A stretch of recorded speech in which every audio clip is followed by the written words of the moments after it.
All right, and we are streaming live, Chairman. All right. It is 2:04 on Monday, the 12th of April, 2021. I'm going to call to order the meeting of the Real Estate Committee for the City of Charleston.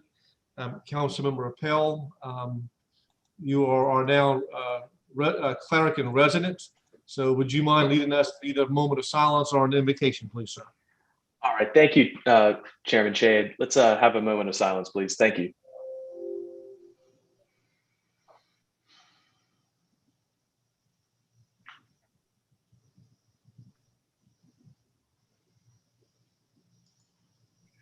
All right. All right. Thank you very much. Thank you, sir. Amen. Madam Clerk, I don't remember receiving my minutes, so I don't know if I read them or not. Move for approval. They were in our packet. Attached to the agenda. I have to go back and dig them out. There's a motion to approve the minutes of March 22nd, 2021. Is there a second? Second. All those in favor say aye. Aye. Aye. Any opposed? The ayes have it. The first order of business deals with this first amendment to the development agreement with HPH Properties. This is regarding Long Savannah. I see our wonderful legal counsel Sterling online. Let me state for the record, everybody, that my wife, Mary Shade, represents HPH Properties on permitting issues dealing with wetland matters. Those are not issues that are with the city of Charleston. I've checked with a ethics professor to make sure that would not be a violation. I was assured it does not. I could recuse myself for the appearances of recusing myself, but unless someone has an objection, I'm not planning on doing that. Anybody have a question about that? But her firm does not represent the applicant as to this particular agreement, and there's nothing before the city in which she is involved in.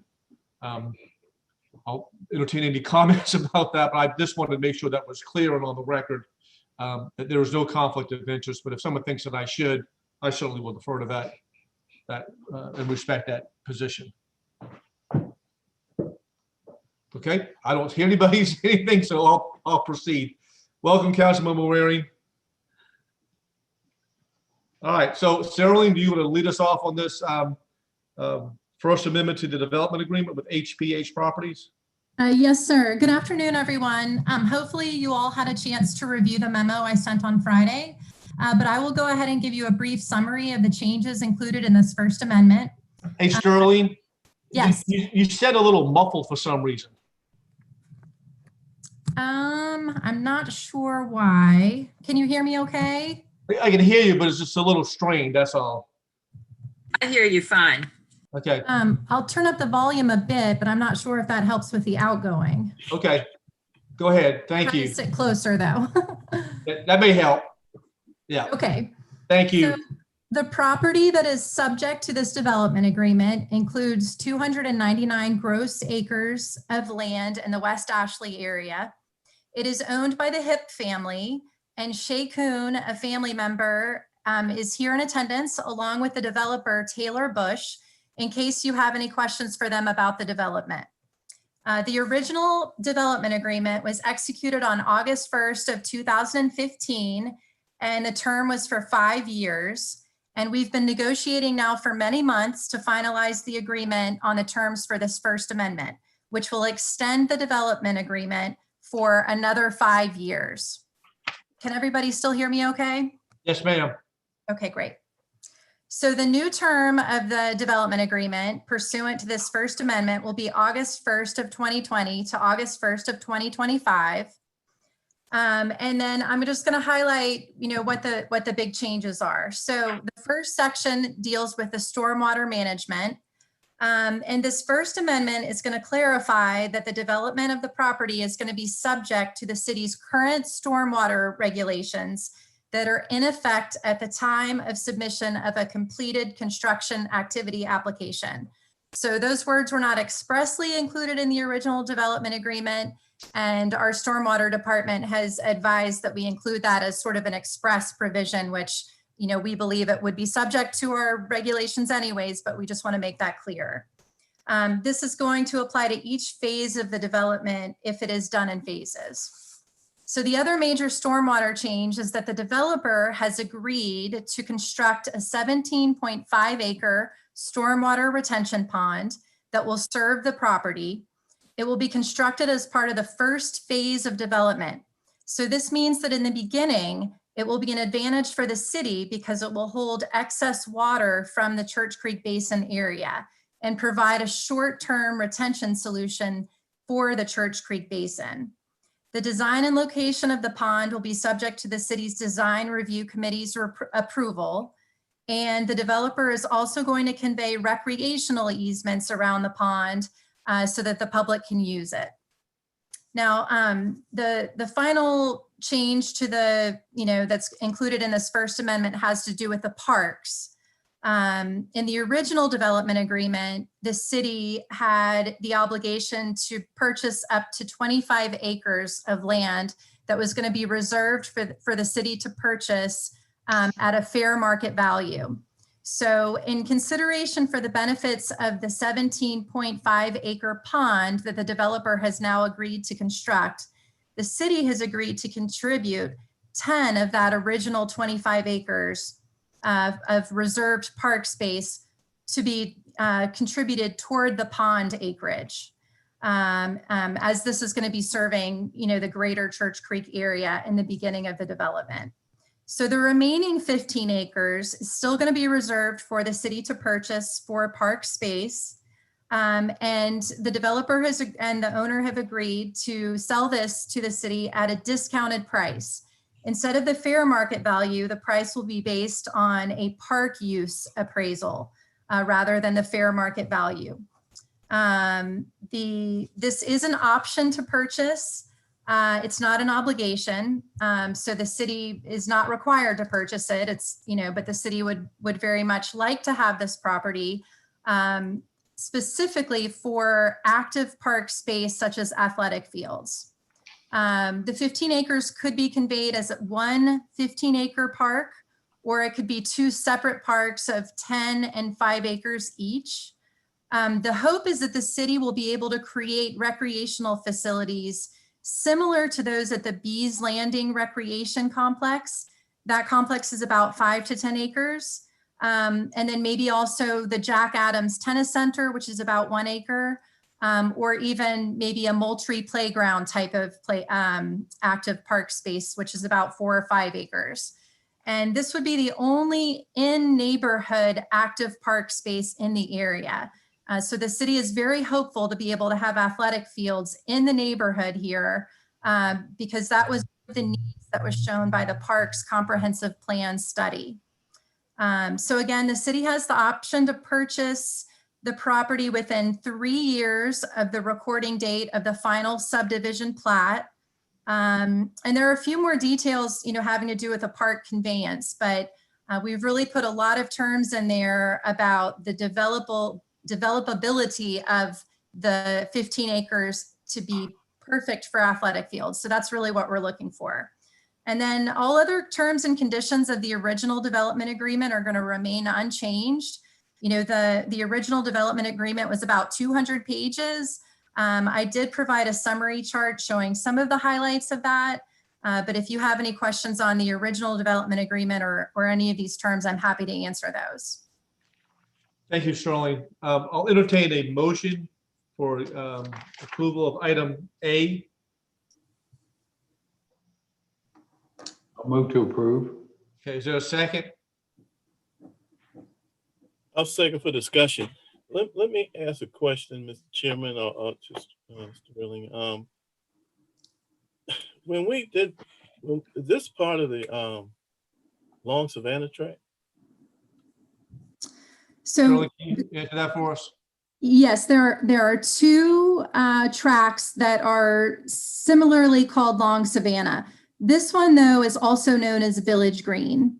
So there is a larger tract known as Long Savannah, which is owned by a different owner, different development agreement. That development agreement was executed on August 1st of 2015, just like this one, but it was a 20-year development agreement. It was for over 1,000 acres. This is just a 299 acre parcel adjacent to that. And so different owners, developers, different developments, but yes, it is in the, what is considered the Long Savannah area. I do have a map I could show if I'm able to share my screen. I'm just not exactly sure if I can do that. Hey, Sterling, before you do that, you called a larger 1,000 tract Long Savannah, and the name you gave this was called what? This is known as either HPH Long Savannah or Village Green. It's sometimes referred to. Thanks. Mr. Chairman, let me follow up if I could. Yes, sir. On the larger tract, when we did that development agreement back in 15, and you didn't know the question was coming, so, but didn't the city buy something like, they set aside 200 acres on that tract for parks, etc.? Yes, that's correct. A large piece was sold to the county and a large piece was sold to the city. And I believe it had used the Greenbelt funding for that. And that's what I think is called, it's off of the Bear Swamp Road. Right. And so that park space is mostly passive park space. There's a lot of swampland in there, I believe. And so there probably will not be athletic fields in that particular area, but it is more of a passive park space. And yes, there is a good portion of that is city park space. And then there's also the county park space there. But then that part is already paid for. That's correct. Those transfers have already happened. Okay, thank you. Yeah, Sterling, if you don't mind pulling up that map, I think that a visual is always helpful. Okay, let me see if I can. Mr. Chairman, while she's doing that, can I just ask a question for, on the record? I know that you said in your memo that after the first 5-year agreement expired on August 1st of this past year, 2020, that we've been negotiating. Carol, you went silent on us. I think you hit the mute button. Okay, so I know that when you said in your memo that once this agreement expired on August 1st, 2020, both parties have been negotiating in good faith to work through some of these changes, what will now be the amendment, First Amendment.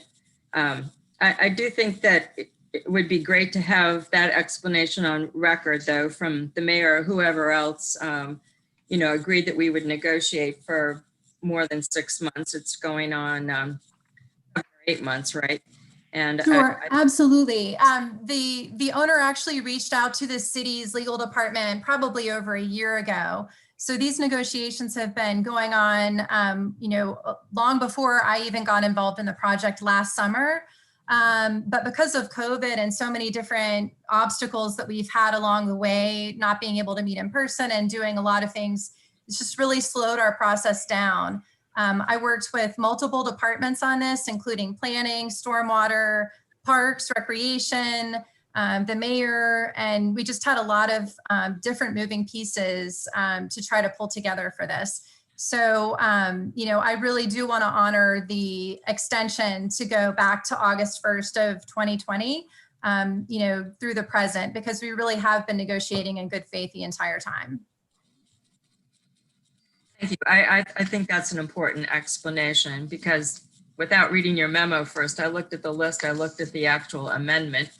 And then my original dumb question was, well, what incentivizes us to even give this extension, because it has officially expired? So I appreciate that explanation of good faith negotiation being on the record. Thanks. Shirley, you want to give us sort of a rundown of what we're looking at?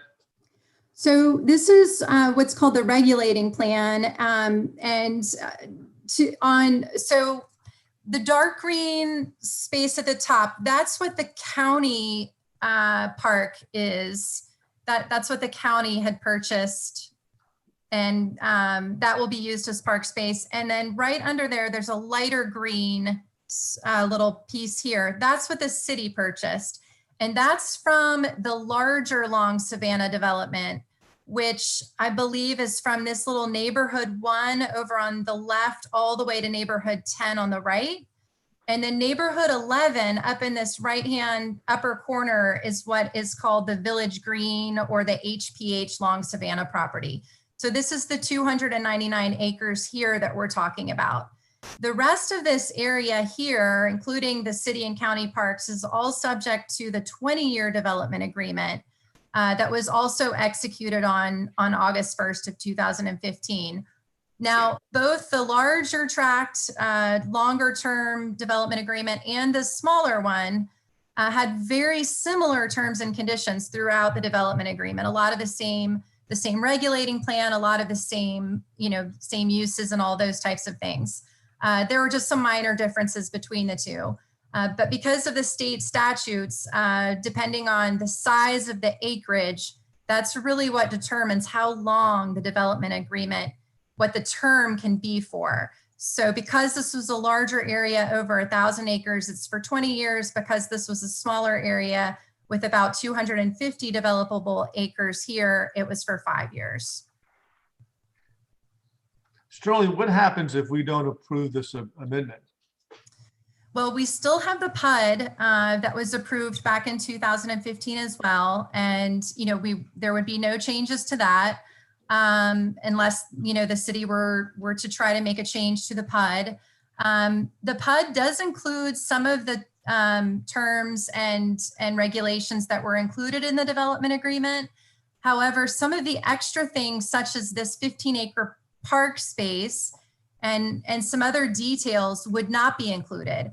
The PUD is really just the bare bones regulatory document for developing, but the development agreement, has a lot more detail fleshed out in it.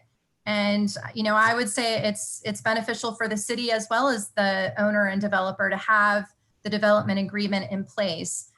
For one thing, we've got the stormwater regulations, this new stormwater retention pond that will be beneficial, as well as 15 acres of reserved park space, which would not be included in the PUD.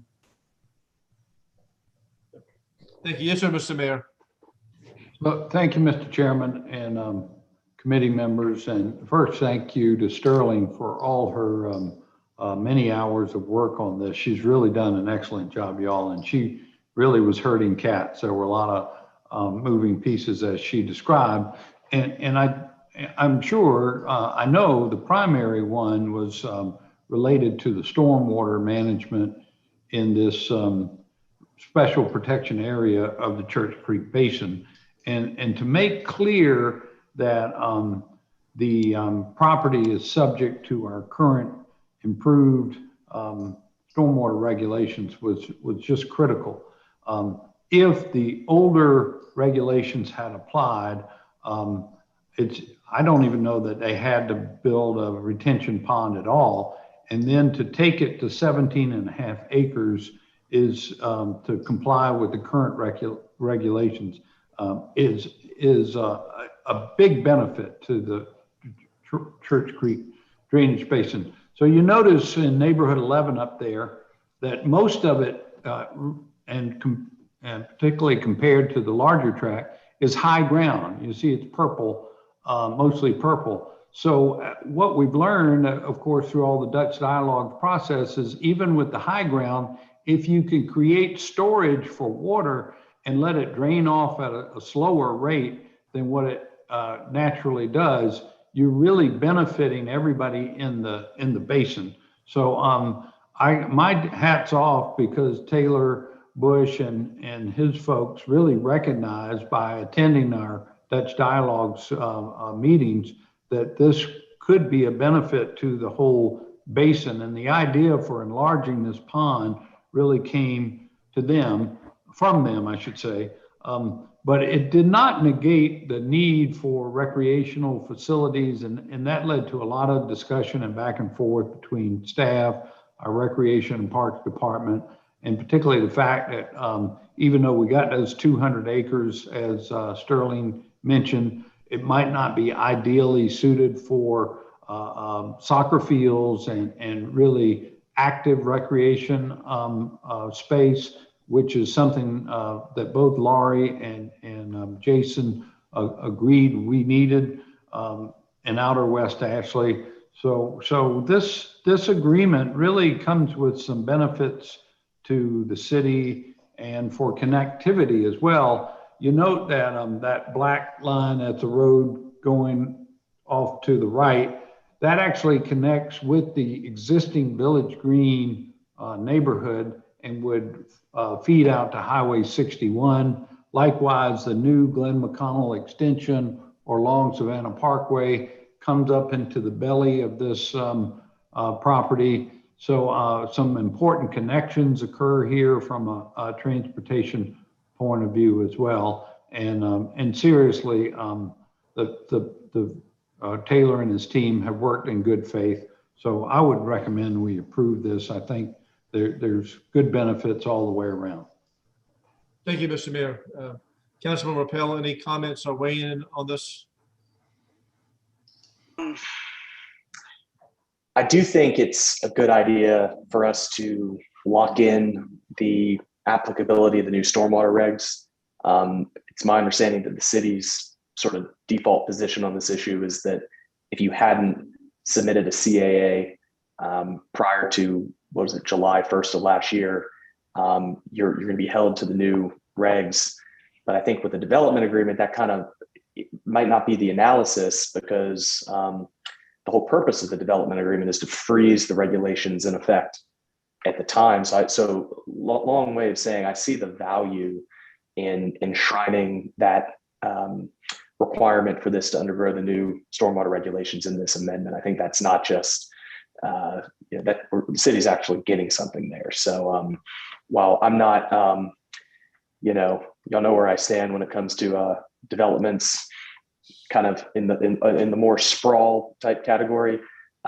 This kind of is what it is, and I think we're certainly making it a better development with these amendments. So, thank you.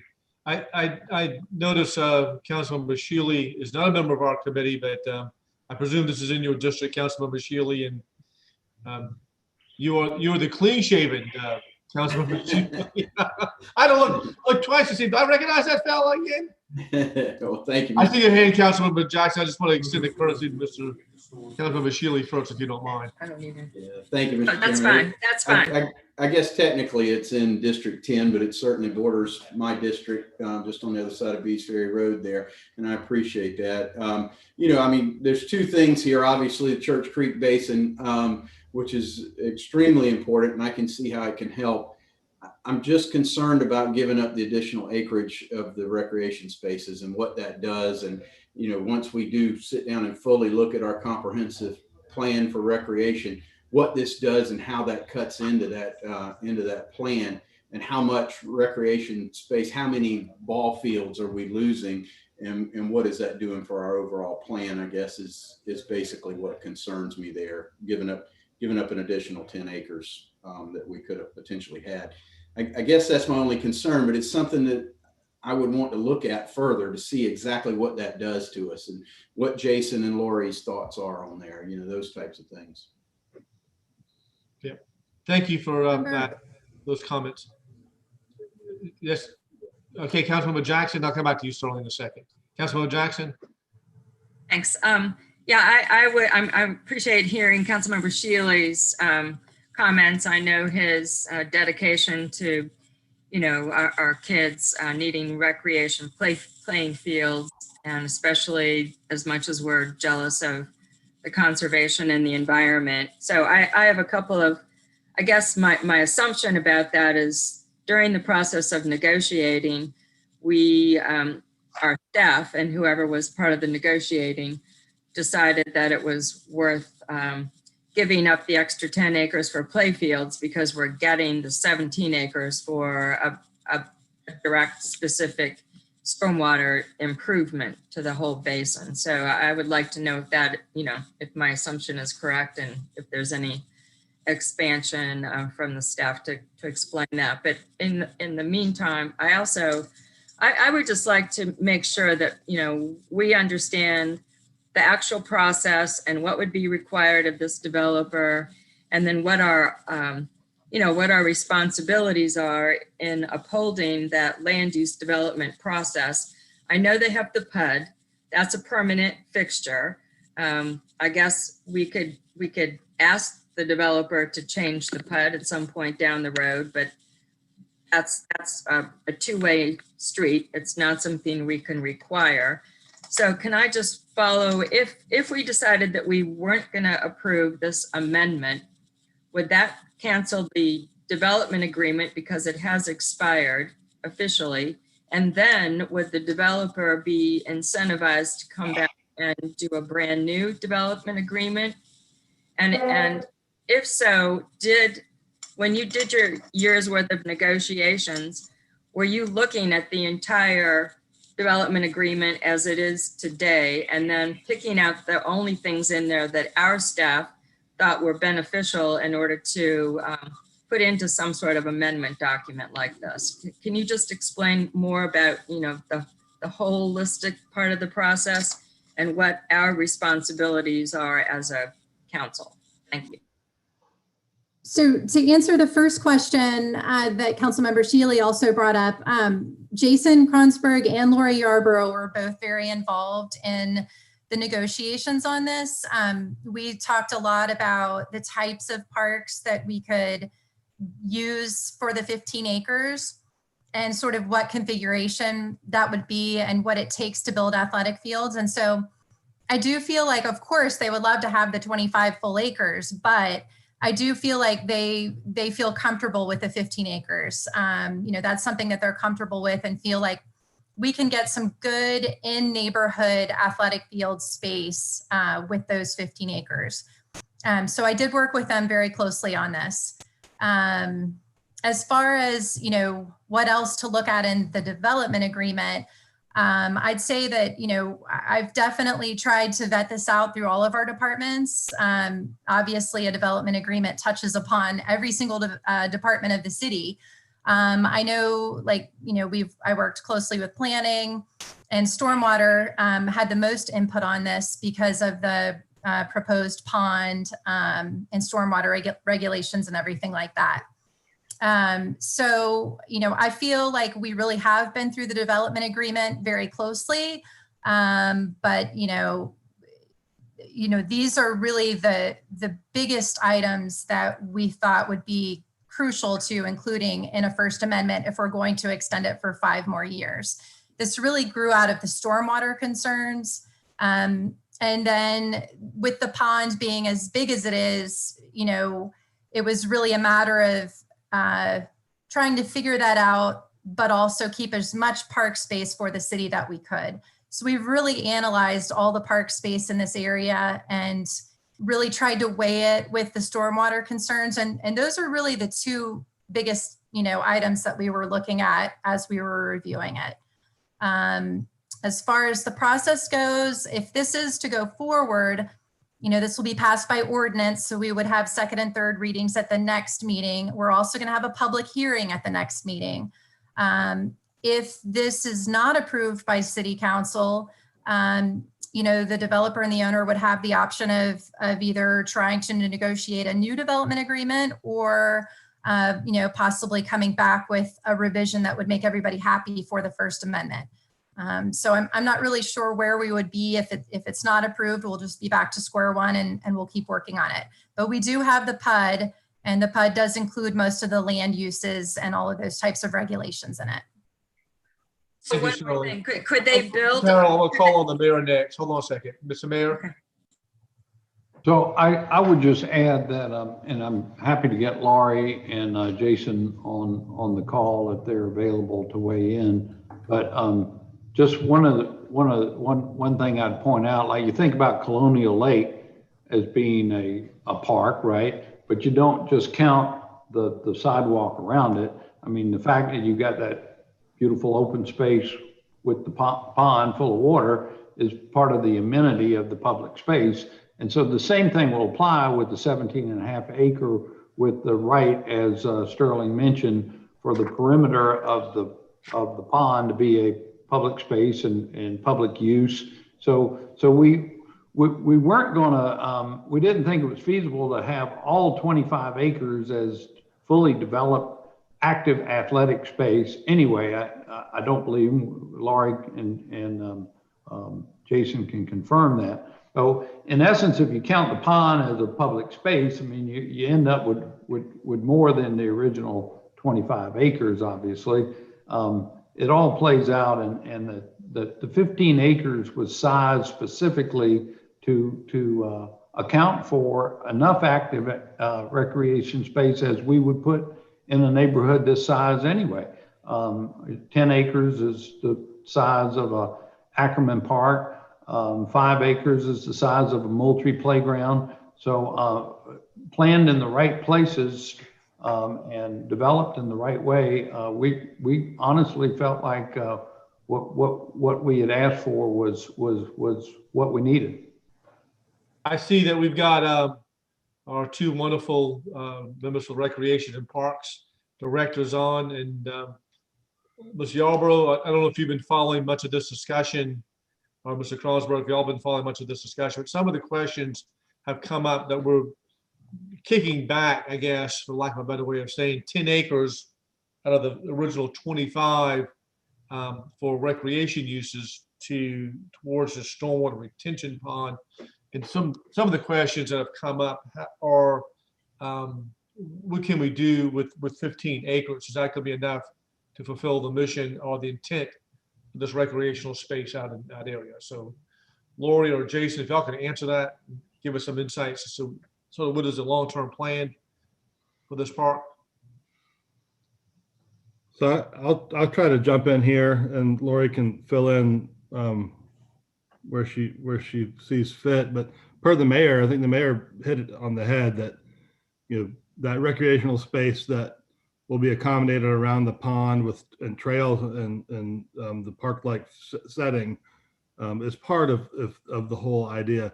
A 5 and 10 acre park site, neighborhood park, if you will, in a neighborhood. Again, as the mayor referenced on the sizes of those parks, you know, would provide us with the ability to develop some multi-purpose fields, ball courts, and some neighborhood style park amenities.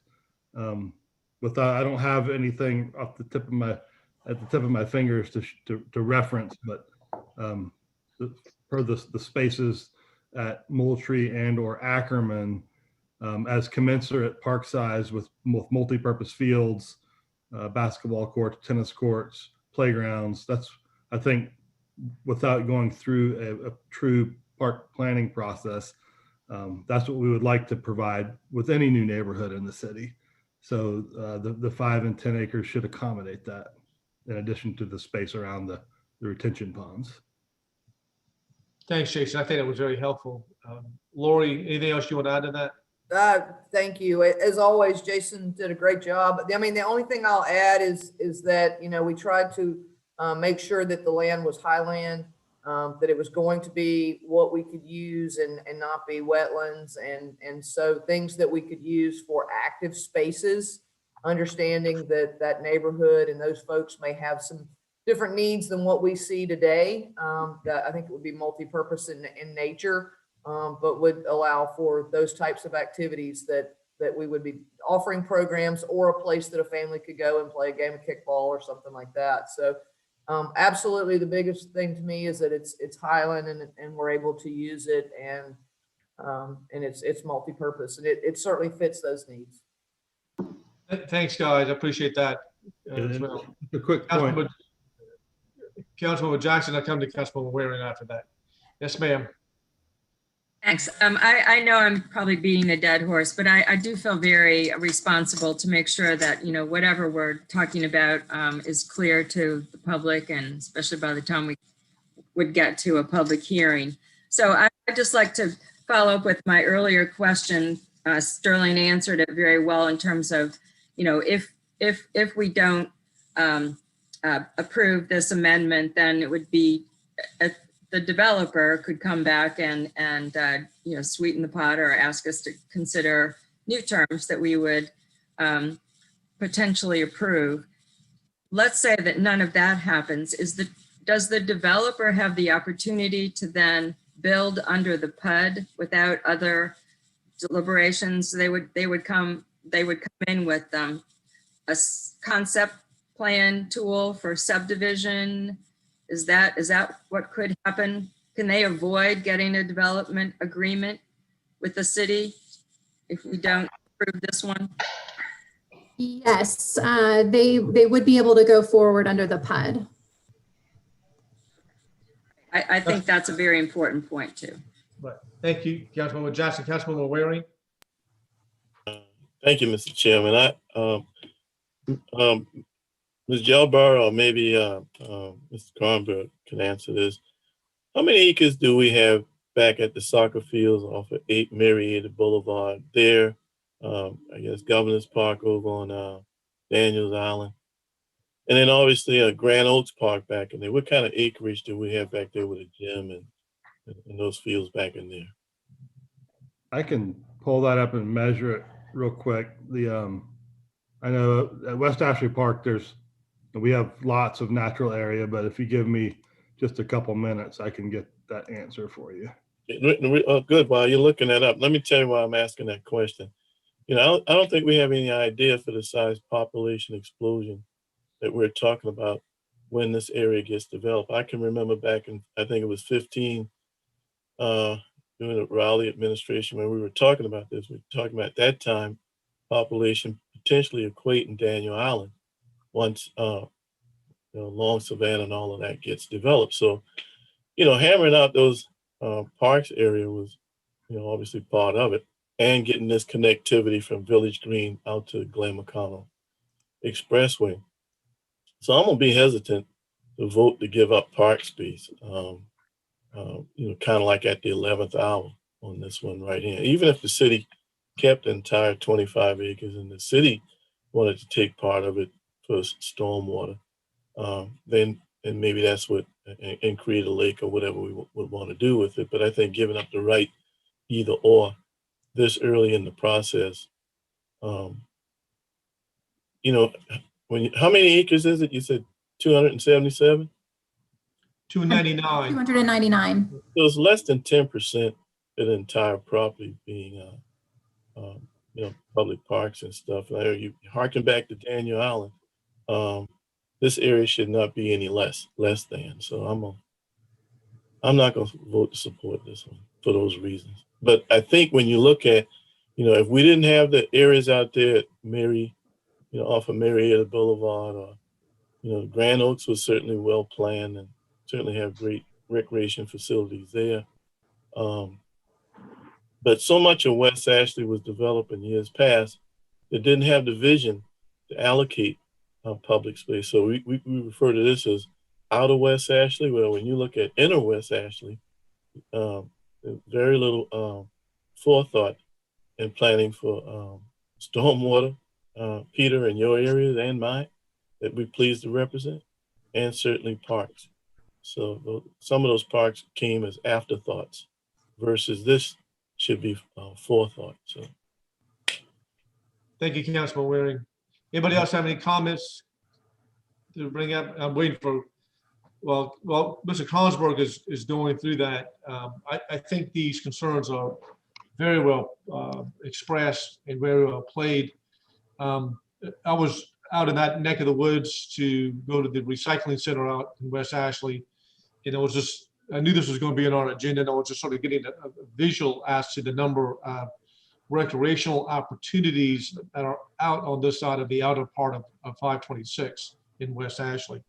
And of course, we got the Marietta Park on one side, and you got the West Ashley Park off of Beast Ferry on the other side. But there's a huge gap in between all of that. And this parcel will fulfill some of the need for more recreation. And of course, Plan West Ashley talks about this as well. There's a number of recreational facilities in West Ashley.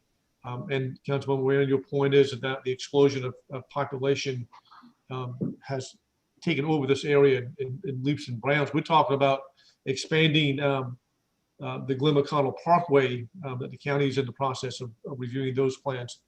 But if we capped the whole 25 acres, we would have to pay for it. Then if we converted it into 10 acres or whatever acres of retention pond, that's money that we spent that the developer is going to use or could use instead of us spending the money for that. So there's the two sides of this, obviously, to be considered. Mr. Collinsburg, you got some numbers for us? Yeah, so I just I was real trying to kill some airtime for you while you were doing that with color commentary. just quick math on the GIS. So West Ashley Park, the 4 soccer fields in the parking lot, the first set of fields you come up on when you enter the park, that's about 12 acres. So that doesn't include the ball fields on the other side of the park, but so that's kind of a 12-acre area with the parking, the restrooms, the playground, and the 4 multi-purpose fields. The entire Bees Landing Recreation Complex is about 10 acres, and that's just the developed land. So if you take a line around the multi-purpose field, around the rec center, the ball fields, and the parking lot, that's about 10 acres. And then over on Daniel Island, Governor's Park, the developed area that would include the rec center is about 25 acres. That is ball fields, the multi-purpose fields, the dog park, and the playground area. Thank you.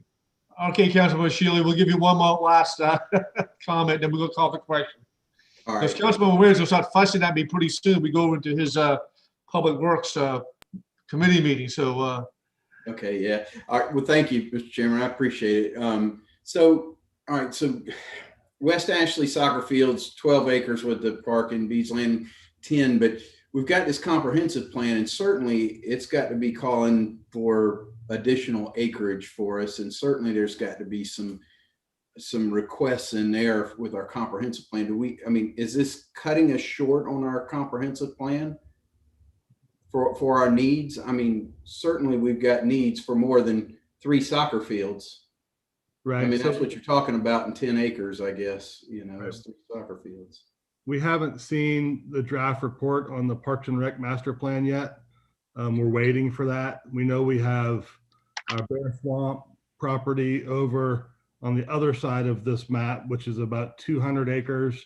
I think 80 of it is high. There's a lot of it wet down there. So we could use Bear Swamp for recreation, for active recreation sports fields and things like that, because Sterling was just kind of hinting to us that may not be used for that earlier. Well, there's not been a plan developed. I think the intention was that it always be that has the opportunity to be a mix of uses. There could be some natural area that ties in with the greater county park trail system. But it's been years and some of the wetlands rules have changed, but I know that there's about 80 high acres in there.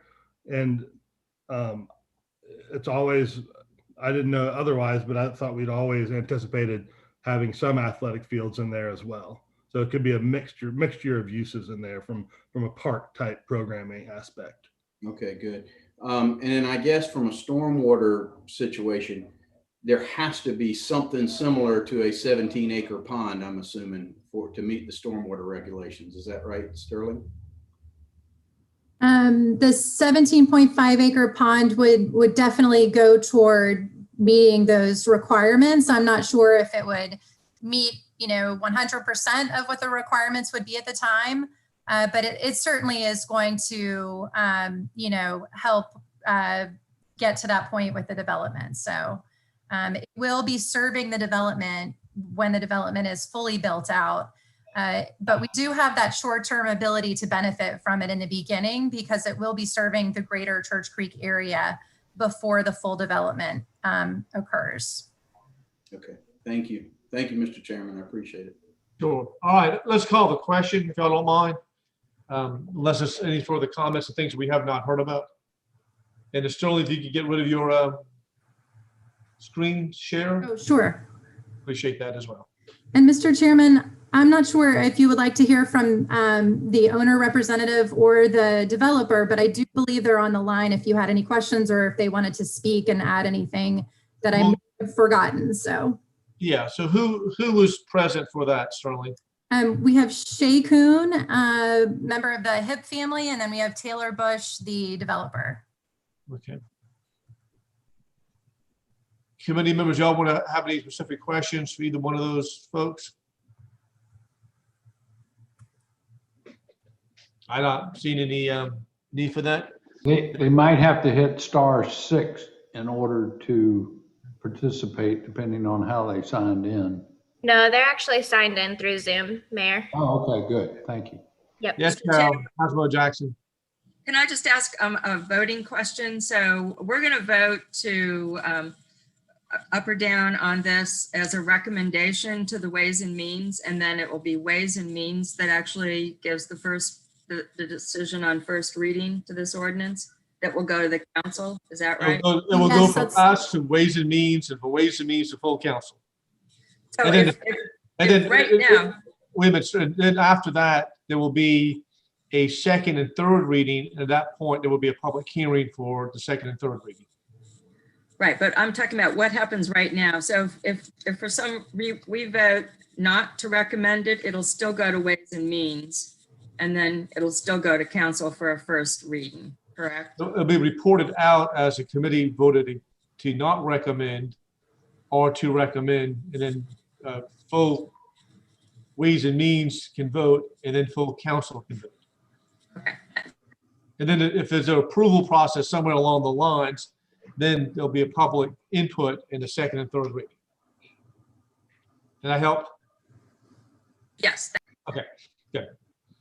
All right, let's call the question. All those in favor signify by saying yes. Yes. All those opposed? Nay. Nay. Yes, I'm Councilman opposed. Rappel?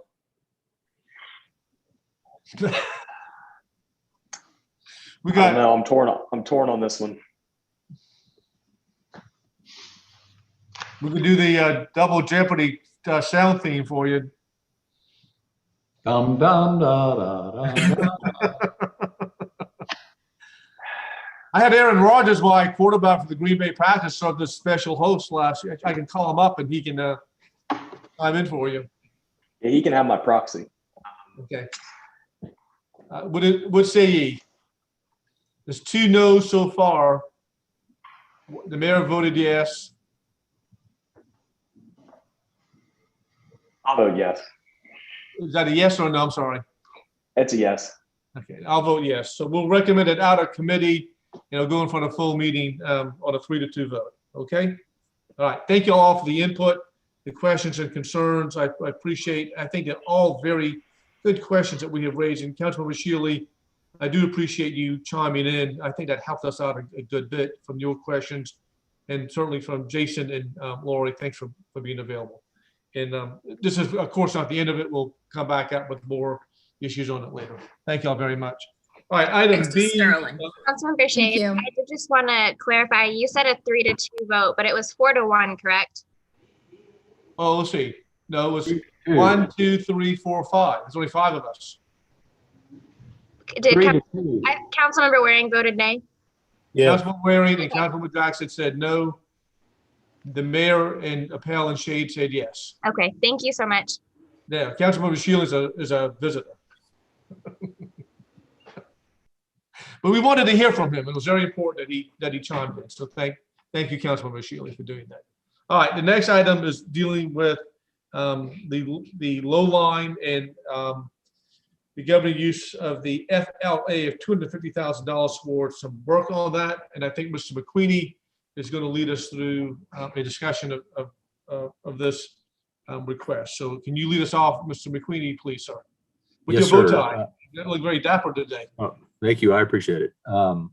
Yeah, this is the original MOU was passed in, I believe, October of 2019. And it sort of sets forth all the conditions for the relationship between the city and the low line.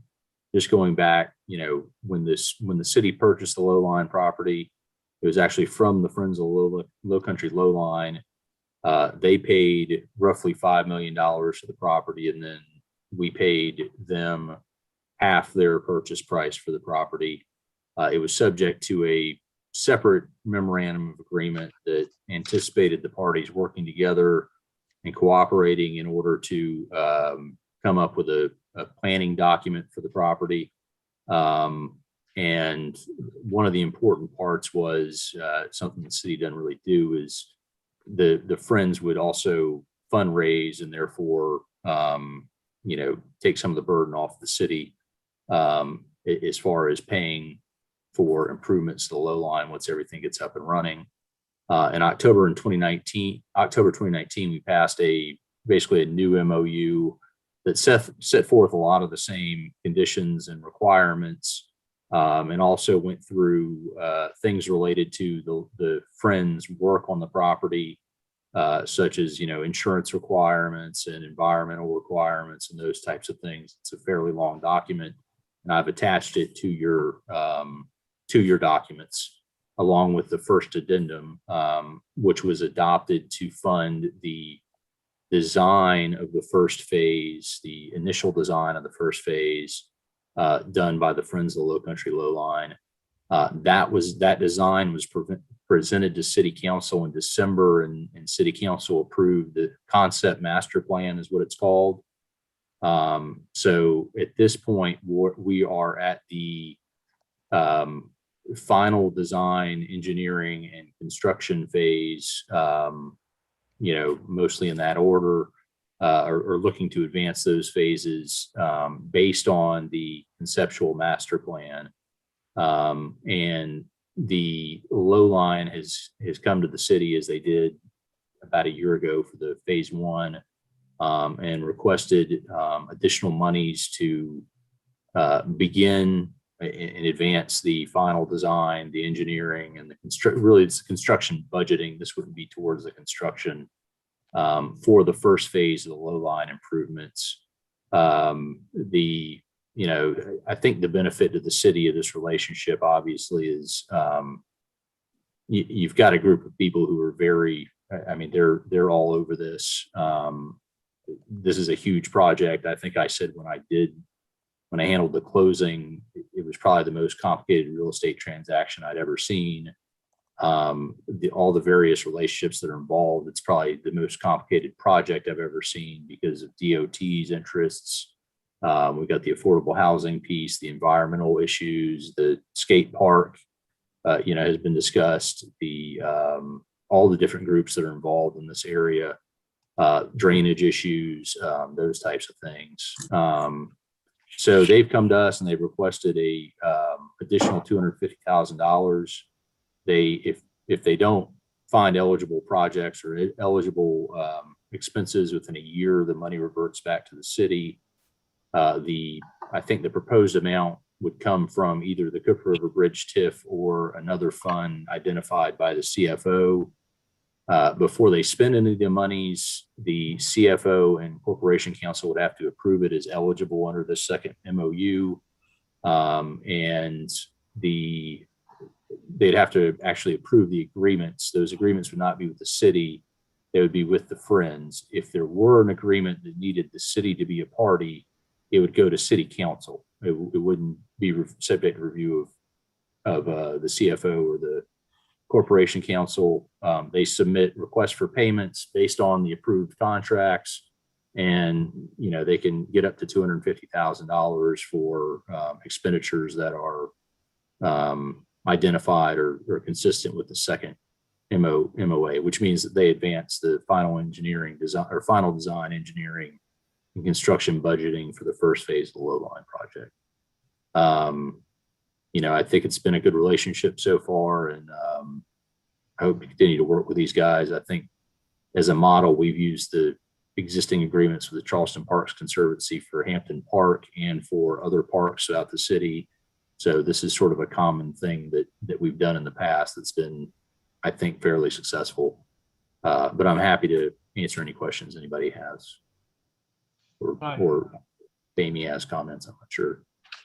Thank you for teeing that up for us, Mr. McQueen. And by the way, Sterling, I didn't thank you for that well-done presentation. Very complicated, and you walked out through that with ease, and as well as Mr. McQueen's presentation on this issue. So I'll entertain first a motion to approve item Move for B. approval of item B. Is there a second on the motion? I'll second. Thank you. All right. For now, we'll open it up for discussion. Anybody? Councilman Waring, then the mayor. Mr. McQueen, could you go over the piece about the CFO and corporate council, I guess, approving amounts requested? Yes, sir. So they'd have to approve the contracts before the Friends actually, before the money spent in those contracts would be eligible for reimbursement. And the contracts would have to, as the agreement says, be part of the final design, engineering, and construction budgeting for the phase one portion that's talked about in the concept master plan attached to the second memorandum of agreement. And the current agreement, how would that be handled? Excuse me? Under the current agreement in place, how would that be handled? It would, so if they had what they thought would be eligible expenses, if they wanted to incur monies from those funds, they would need to present whatever contract or agreement they plan to enter into to Amy and Susan.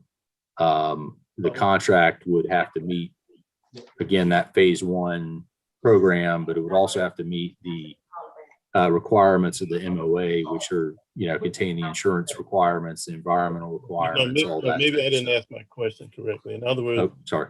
not this agreement in front of us. No. Yes, sir. That initially that was entered into, who would oversee those expenses? The The city initial, or the Friends of the Low Line? the city. Okay, thank you. Yes, sir. That's all my question. Councilman Waring, would you repeat that question again? I thought I caught that. I want a clarification. Under this agreement, who approves the expenditures? And under this agreement, and correct me if I'm wrong, Mr. McQueen, it would be our CFO and corporate counsel. And then I asked, on the agreement that's in place now, not the one that we're considering today, how would that work? He said the city would do that. Let me say this. I need to put, I guess, on the record.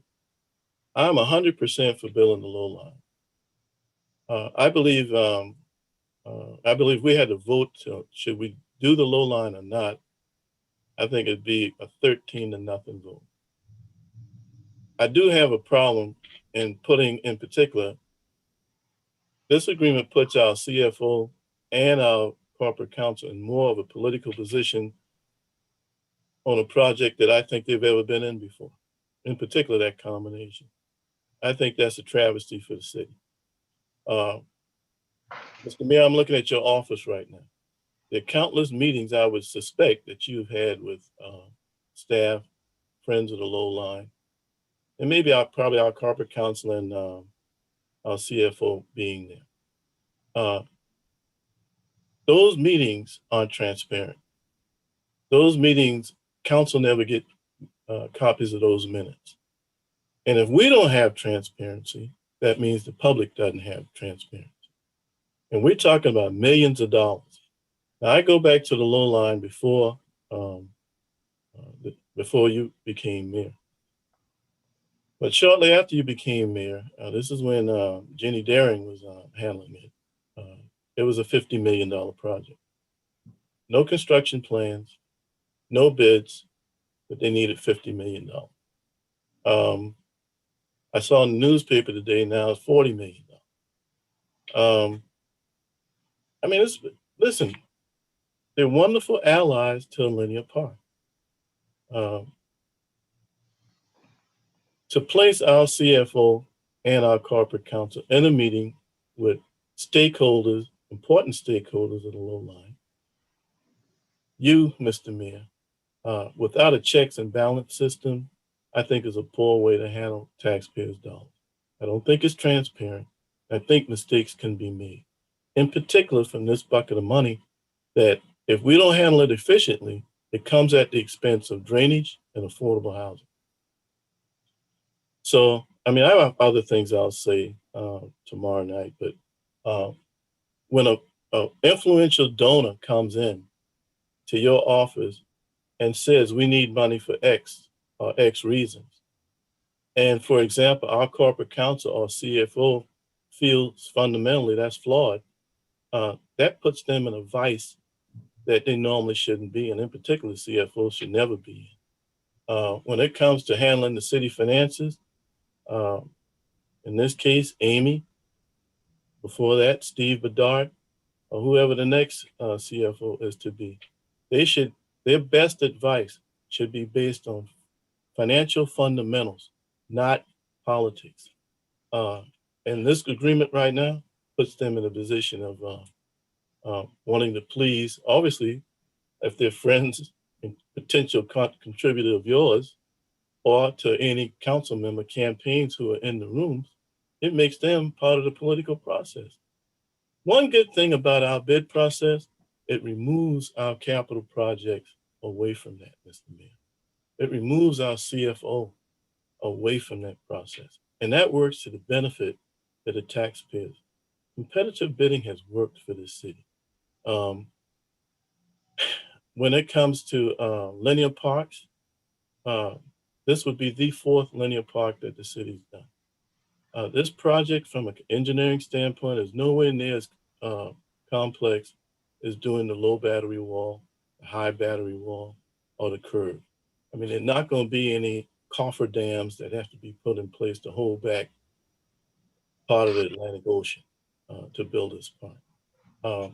And I have yet to see, and we've had a number of conversations, you and I, Mr. Mayor, on this, as well as I have with other council members. What is the reasoning that we should give the taxpayers' dollars to private entities for them to go out and do the bidding? That has yet been answered. What is the great big advantage for them to have no bid contracts? Because that once we approve the money, or the CFO approves the money, and the legal counsel, corporate counsel, to go to friends of the low line, they don't have to worry about competitive bidding. Then they can go out and do single source contracts with taxpayers' dollars. I think fundamentally, that doesn't work in the interest of the taxpayers. So thank you, Mr. Chairman. Those are fun. Thanks for those comments, Councilmember Wade. Mr. Mayor? Well, thank you, Mr. Chairman. And I wanted to share a little background, and Councilmember Waring is aware of this, that the Friends of the Lowline have been working on this project well before I got elected mayor. And we wouldn't be at this opportunity without their engagement and their money and their incredible efforts over the last, I think, nearly 10 years. We've enjoyed a very solid partnership with them, which frankly, I think it's been very transparent. And if you kept a ledger on the money, I guess you could argue we owe them a bunch because they put private dollars that they raised into the purchase of the property, some millions of dollars. So the benefits to our taxpayers, assuming that you're correct, and I think you are, Councilmember Waring, that if the whole concept we unanimously approved just a few months ago, we all think it's a good idea. We all, in 2020 hindsight now, believe that having purchased the property for a linear park and all the benefits from drainage to affordable housing that it can help our city accomplish is a good thing. We just want to continue a partnership that will help move the ball on down the field, and it doesn't even make a commitment for millions of dollars in the future at this point, just to get us designed to where we know in a firm figure what the initial budget will be, which will be very helpful for the Friends to continue to raise private dollars to defray taxpayer expense, to give us the further ammunition we need to apply for grants for federal funding. As it turns out, we're at a juncture where the Congress has determined they will reinitiate something called earmarks. We believe we have the potential, a good potential, to apply for some federal dollars to help us long-term with this project. And I must admit, when years ago, and even as you mentioned this morning, these big numbers get thrown about, they're not defined as well as they need to be, and they include other things like drainage improvements and affordable housing development that in addition to the park. So when those kinds of numbers have been thrown around, they're very for holistic, the holistic effort over the long haul. I view the partnership that we've had with the Friends as an extension of our city efforts, allows us to multiply ourselves, to get more good things done for our citizens. Very similar things have occurred since I've been mayor. So, for example, our partnership with the Parks Conservancy to get a multi-playground completely redone. Our partnership with the formation of the Friends of the Muni to get the municipal golf course redone. And then lastly, I would like to call on Amy just to share from her perspective the accountability and the transparency of this, because she agrees, she can say for herself that the document that Mr. McQueenie has helped draw up is in fact accountable and transparent. Again, I would just make the case, we've saved money through our relationship with the Friends by them pursuing this project, by them raising money. They're committed to continue those efforts. At the end of the day, I view it as a benefit to our taxpayers and a way for us to move forward with a transformative project for our city. Thank you. Thank you, Mr. Mayor. Really quickly, Amy, I'm sorry. I did just want to let everyone know, we did have a public works meeting that was supposed to start at 3, and we've logged in to let them know that this one's running a little bit over. Brittany, Bethany, thank you. I was going to ask you to do that, so you read my mind. Absolutely. You got 4 of the committee members still here, so Yes, sir, I know. they can't start without us. I'm holding the chairman hostage. All right, anybody else? Before I turn it over to ask Amy some questions, Councilmember Jackson or Councilmember Appel, any comments or thoughts before we bring our wonderful CFO online? No, I appreciate the dialogue. I'm going to support this Second Amendment. Mr. Appel, Councilmember Appel? Yeah, just real briefly, I agree with Councilman Waring. I think there's broad support, if not unanimous support, for the low line on council. We all want to make sure that this is done in a transparent, fair, above board process. I think that that's what we're doing here. And I also think that the mayor hit the nail on the head, is that, public-private partnerships are becoming the way business is done when it comes to infrastructure. And there's simply a lot of value that the private sector can provide. It's very important that we as a city make sure that all the necessary protections and safeguards and transparency mechanisms are in place. But this is really a benefit to us because, I don't want to put Jason on the spot here, but the poor guy's got a lot on his plate. His department is doing a whole lot of things. And to the extent we can leverage outside resources to help in that effort, to sort of supplement the city's capacities to drive these projects, I think it's a major win-win, again, while making sure that everybody's protected, everything's transparent, as I believe this framework accomplishes. I think that's something that is not out of the norm. It's something that I think, frankly, we're going to see a lot more of. And the last thing I'll say is that the sooner we can get the low line moving in a serious, on the ground, determined way, the more investment we're going to see in the TIF district, the more money we're going to have to incorporate into our stormwater and affordable housing and other important initiatives. This is the engine, this is the catalyst for that whole TIF. And it's time that we get it rolling. And I think to the extent we can help drive those efficiencies through this mechanism, we ought to be doing it.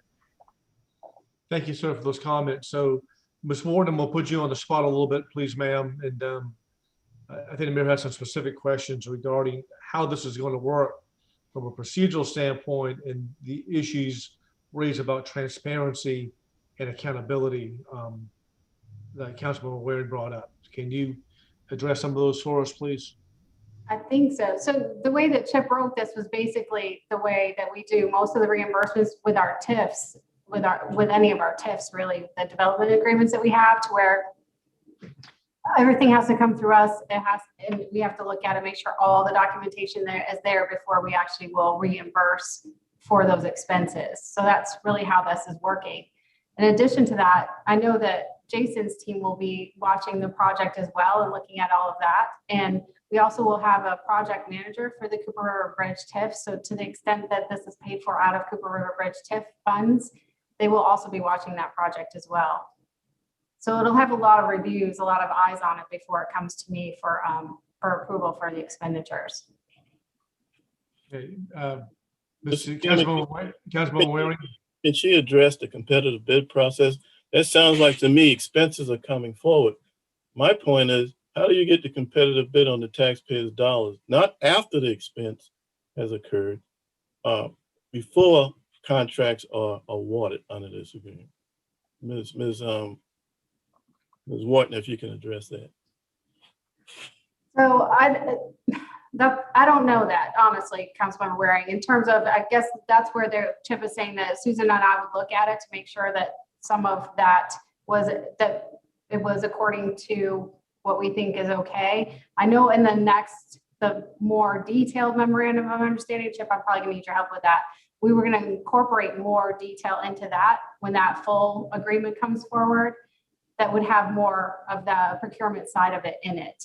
I think for now, they were just talking about just some of the design work and things like that weren't bigger contracts, that weren't the big construction contracts and things like that right now. And we were going to come forward with a bigger, better, more informative, detailed memorandum of understanding later for those transactions. Well, maybe I'm wrong then. I'm thinking this is the template that we're going to operate off of to do this entire project. So, and No, we're going to there will be a more detailed memorandum of understanding coming to council that will incorporate a lot more of those items in it. This was just more for those smaller dollar items that they'll have coming up for design and things like that. It wasn't for any studies that they have coming forward. It wasn't for the larger projects. It's not for any engineering or anything like that. Chip, can They you? could spin it on engineering, but I don't think that'll engineer the entire project. I think it's mostly going to be final design, and any surveying or that type of stuff that needs to be done. I think the main thing is to move the ball forward so that we can get to a place that we could do construction, and that we do have a more extensive agreement that we would like to work out with them as far as that process, because those are going to be the big budget items. This is really Just for that keep the ball moving to get to those big budget items. Right, but it's just for the $250,000 that they're asking for. That's what this memorandum of understanding is for specifically. My thinking was this is a template that we're going to move forward with on millions and millions of dollars in future expenses. And that's the piece that without city council's approval. This is capped at 250. They're only getting 250. If city council, I would have to come back to city council and get you all to approve anything more than 250 for any reason or no reason. So, I mean, if we want millions of dollars of items, so in the future, that would require much more extensive agreement. And I appreciate the explanation. Thank you so much, because I'm getting a little bit more clarity on that. So if they had 2 months from now, another 200,000 expenses, what happens? They'd have to come back. They'd have to come back to council and ask for some way to work that out. But I think in the meantime, we'd like to work out a master agreement. I think this is this is something that will keep the ball forward and moving forward. I think the main thing for them is the ability to fundraise, and keeping the ball rolling in this respect allows them to fundraise without the city committing. Well, to me, $250,000 is a lot of money, period. But without us committing the millions and millions of dollars portion, because at some point, and that's contemplated, that those private contributions are going to need to kick in for this to move as fast as I think people would like it to. And I think everybody recognizes that. So is it contemplated when the larger portion of the agreement comes through, it's going to be different than what this is right here for preliminary expense? Yes, sir. Well, that being the case, I'll go ahead and vote for this thing. I don't want to set a parameter in place where millions of dollars are going to be spent this way and not competitively bid, and putting our CFO and corporate counsel in a position, frankly, of having to deal with politics when it comes to the numbers of building a linear park. This current agreement, I think, does that. If this is strictly limited net scope and capacity, then I'll vote. Yes, sir. Yeah, they could not, under any circumstances, get more than $250,000 Okay. Well, without coming back to you, Councilman. Let them come back 10 times asking for They might, and we can say no, but yeah. Yes, sir. All right. Thank you. I see your hand up, Councilmember Jackson, but let me go because Ms. Sardina jumped in. I didn't know if she wanted to add anything to what Mr. McQuinney has been mentioning or. Yes, sir. Yes, sir. Just real quickly, 2 points. Again, this agreement says if the city's going to be a party to anything, it obviously needs to come back to you all for approval. I think that's important to know. And then the second thing is that in this larger agreement, we've talked about the procurement issues and the need to also include some minority business requirements that, we did include in the Volvo agreement, and we think should also be woven into a future agreement with these folks too. So those things will be coming. Okay, thank you. Yes, sir. Councilmember Jackson. Thanks. I just wanted to thank Councilmember Waring. I'm really glad that, we were able to satisfy your very, in my opinion, conscientious and on target questions. So no one wants this private-public partnership, as it's going to set the stage for hopefully many other ventures, especially as we are, about to take delivery to a slew of amazing recommendations from our commission on equity, inclusion, and racial conciliation. We know that we don't have the resources that are going to meet the kinds of recommendations that fabulous group is going to be bringing to us. And I think as much as we can get it right to have a longstanding public-private partnership with people that we have grown to trust over the 10 years that they've been dedicating themselves to this. And they are also dedicated to reworking their organization from a closely held friends group, that basically got started, I think, among friends around the Historic Charleston Foundation and the groups that saw the low line as a resource for preservation, that they know that they have to widen their reach and broaden their expertise to people that, would not have naturally been in a friends group like this. So I think it's all great. And I really appreciate that you have, been able to appreciate the work that the legal office is doing on our behalf. Thanks. Thank you. So Chip, and maybe I'm just missing something completely out of this whole discussion. And you talked about in your memorandum, Exhibit B, as the 2018 Memorandum of Understanding between the city and the Friends of the Low Line. And maybe it didn't print out, or maybe I've just misread it. But does it have in that Memorandum of Understanding a sort of finance scheme in there as to how, as we progress through the development of this project, how that funding is going to be accomplished? I just don't remember, and I don't know. No, sir, and that's why we're kind of doing it. It's a little bit piecemeal right now, but we do have that bigger agreement that we're looking at. I just don't. I think at this time we didn't have funds identified to approve a bigger agreement. But I think the idea has always been that it's sort of an agreement to look at future agreements. The first one sets sort of the bare minimum of what anybody doing work on city property has to do it this way. And that includes all that, what I say, the environmental, the contracting and all that kind of stuff.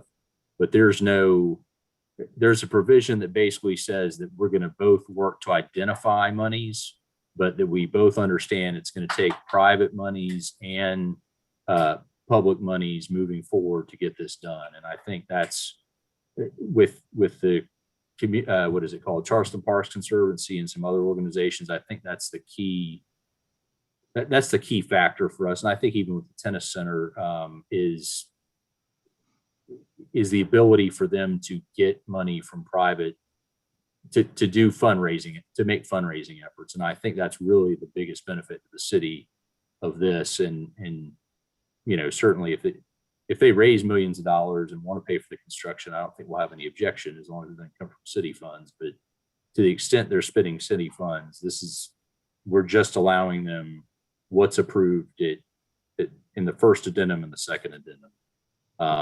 But they've already been approved for the first addendum, but we've only done 2 of these. So that's all the monies they've gotten from us. And to the extent they want any more, they have to come back to us. I see Alan Davis is with us as well. And this is a huge project. And perhaps at some point in time, to the points that Councilmember Warren has brought up and discussed, maybe at some point in time, we do have sort of this master MOA in which we've got stages of how this is going to develop, and sort of like a checkoff list. We accomplished stage 1, stage 2, stage 3 as we're moving through this process, so that we're not having to go back and rehab this discussion again and again. This thing just keeps on moving on a certain track that everybody sees what's going on. We can then look back and see where we have gone to where we have been, and what's down the road, what's the next thing we need to be checking off. So Alan, I don't know if that's something I should throw into your lap for consideration and conversation, but I think that would help all of us when we get into these huge projects like this, something that, because this is a once in a lifetime opportunity that we don't want to stump our toe on or trip over, and make sure we've got this thing progressing in the right way. And you know, Councilmember Waring and Councilmember Pell said the same thing, that you know, there's 100% support for this project on council, and I don't want something to happen to derail that, pun intended. But maybe if we thought that out through as these discussions are going on, that we do have a master plan, checking off these boxes as this process is going on. Those are my thoughts. I think that would just be a prudent thing to do, to go along and take that into consideration. All right, I think we have talked this through very comprehensively, and I think it's always a very thorough discussion. So I'm gonna call the question for a vote. Unmute yourself so I can hear you, please. All those in favor of item B on our agenda signify by saying aye. Aye. Aye. Any opposed? Hearing none, the motion carries. Thank you all very much. All right. Then we have one annexation to Council District number 5 on Move 39. for approval. I move Sorry. second. All right. Any further discussion on item C? All right. All those in favor say aye. Aye. Any opposed? By the way, have we ever rejected an annexation? Never mind. Yeah. Yeah, I'll tell you about one day. All right. Well, we'll get back to that later, but we are an hour or 30 minutes over into the Public Works a lot of time, and we'll come back to that discussion later. Councilmember Appellis will be rejected. Item D is for us to go into executive session as a committee of the whole of the city as our last item on that. So we'll take up the CSOL discussion at City Council tomorrow night. Councilman Warren, was there something else you wanted to add? I didn't mean to cut you off. I was about to say, I'll see y'all on the other side. All right. If we could, after we adjourn, Councilman Warren, could we have about a 5-minute stretch break? Since we're at an hour and a half before we. All right. Seeing no further business, the committee of real estate is hereby adjourned. I'll see a lot of you smiling faces in about 5 minutes. All right, thank you. We're adjourned.